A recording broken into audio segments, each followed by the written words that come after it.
बंद दरवाजे का राज।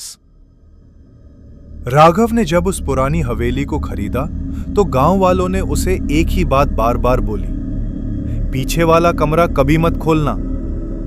पर राघव ऐसा नहीं था जो वार्निंग से डर जाए।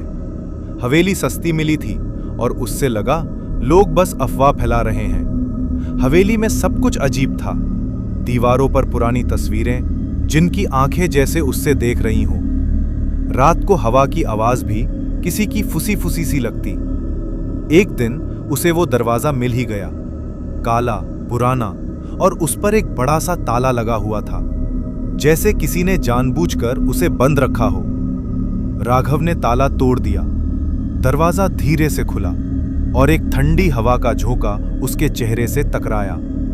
अंदर एक पुराना कमरा था, बीच में एक कुर्सी और उसके सामने एक मेजा।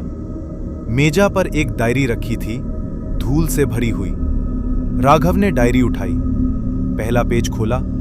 उस पर लिखा था, आज तुमने दरवाजा खोला। राघव का दिल तेज धड़कने लगा। उसने अगला पेज खोला। तुम सोच रहे हो कि यह सब कोइंसिडेंस है। उसने डायरी बंद कर दी। ये सब बकवास है, उसने खुद से कहा। अगले दिन सुबह राघव ने डायरी को फिर खोला। आज तुम डायरी दोबारा खोलोगे, पर सच से अब भी भागोगे। अब उसके हाथ कांपने लगे। हर पेज फ्यूचर के बारे में लिख रहा था, उसके एक्शंस, उसकी सोच, सब कुछ। एक पेज पर लिखा था, कल रात 3 बजे तुम्हें आवाज सुनाई देगी। राघव ने डिसाइड किया कि वो इस सब को इग्नोर करेगा, पर उस रात एग्जैक्टली 3 बजे थक थक थक किसी ने दरवाजा खटखटाया। राघव का सांस रुक गया।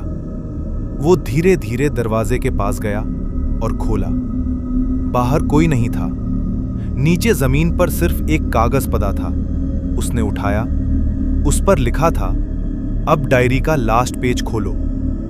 राघव ने तुरंत कमरे में जाकर डायरी खोली। आखिरी पेज पर लिखा था, जब तुम ये पढ़ रहे होगे तुम्हारे पीछे कोई खड़ा होगा।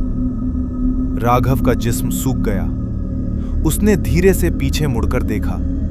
वही कुर्सी, पर अब उस पर कोई बैठा था, एक आदमी जिसका चेहरा अंधेरे में था।